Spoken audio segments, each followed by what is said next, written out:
లయకి కుదరలేదు అని చెప్పడం నాకు కాస్త బాధ అనిపించింది. ఎందుకంటే ఆయన గొంతులో చాలా అద్భుతంగా ముందుకు వెళుతుంది అన్న ఒక చిన్న ఆలోచనతో హిందీ ప్రొఫెసర్‌ని నేను అనకపోయినా, హిందీ ప్రొఫెసర్‌ని నేను చెప్పుకోకపోయినా, నేను హిందీ ప్రొఫెసర్‌ని అంటూ ఇంట్రొడ్యూస్ చేయించుకున్నాననేటువంటి ఒక మాట కూడా దాని తర్వాత వాళ్ళ అబ్బాయి తాలూకా 54 పాటలు బాగున్నాయి. వీటన్నిటిని ప్రమోట్ చేసుకునే తీరు. ఈ రెండిటి మధ్యన కంపారిజన్ నాకు ఒక విషయాన్ని అర్థం చేసిందండి. లిరిక్స్ వాళ్ళవి కాదు. 'రఘుకుల తిలక రామ' ఏదైతే ఉందో. కానీ ఈరోజు ఆయన గొంతు అనేది అద్భుతం. ఈ మాట చెప్పుకోక తప్పదు. అదే గొంతుతో ఒక జాతీయ స్థాయిలో ఒక హిందీ పాట పాడుకుంటే బాగుంటుంది అని ఒక ప్యూర్ ఆలోచన. దానిలో ఎలాంటి ఇది లేదు. ఎందుకంటే టాలెంట్ అనేది ఏ ఒక్కరి సొత్తు కాదు. 100% నమ్మే ఆ క్రమంలో అక్కడ ఇంకొక టాలెంట్‌ని ఎలివేట్ చేద్దాం అనేటువంటి ఆ ఆలోచనతో నేను రాసిన పాట లయ బాగోలేదు అనడం నాకు కాస్త బాధ అనిపించింది. అది సత్యదూరం కూడా. నేను ఎన్నో పాటలు రాశానండి. ఆ పాటలు సోషల్ మీడియాలో వచ్చాయి, రాలేదు సెకండరీ. కానీ దీని పరంగా అక్కడ ఆయన పాటలు బాగున్నాయని చెప్పే క్రమంలో ఈ లయ బాగోలేదు, సూట్ అవ్వట్లేదు, సింక్ అవ్వట్లేదు అన్న మాటలు ఏవైతే ఉన్నాయో, నేను హిందీ ప్రొఫెసర్‌ని అంటూ నేను చెప్పానన్న మాటలు ఏవైతే ఉన్నాయో అవి సత్యదూరమైనటువంటివి. నేను రాశాను. ఆయన కూడాను ఏదేదో మాట్లాడారో ఆ వాయిస్ రికార్డింగ్స్ కూడా నా దగ్గర ఉన్నాయండి.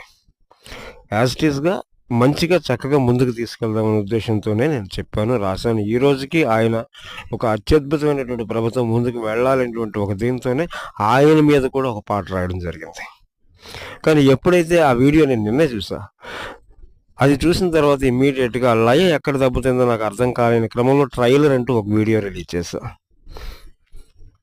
అది నాకు అది నాకు చాలా బాధ అనిపించింది. ఒకవైపు వాళ్ళ అబ్బాయిని పొగుడుకుంటూ రెండో వైపు ఇష్యూ పెట్టుకోవడం అనేది నాకు నచ్చలేదు. ఇప్పుడు ఫర్ ఎగ్జాంపుల్ 'రఘుకుల తిలక రామ నిన్నెతి ముద్దులాడెదరా' ఉంది. 'రఘుకుల తిలక్ రామ తుమి ఉఠాకి చూమేగా' లయ ఎక్కడ దెబ్బతిందండి?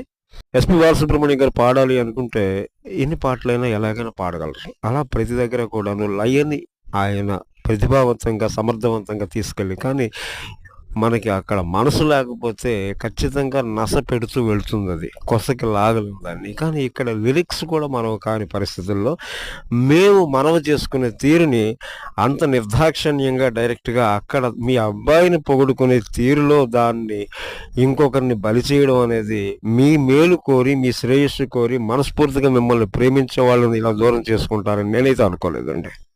చాలా ఇబ్బంది అనిపించింది నాకు. పాట మొత్తం విని ఎవరు మాట్లాడినా కూడా అది ఎక్కడ లయపోయింది అనరండి. ఏ లైను కూడా. అది వినకుండా ఆ రకంగా పెట్టడం శోచనీయం అని నాకు చాలా బాధ అనిపించింది. అంతకన్నా ఇంకేం కాదు. మీ మీద గౌరవం ఎప్పటికీ తగ్గదు.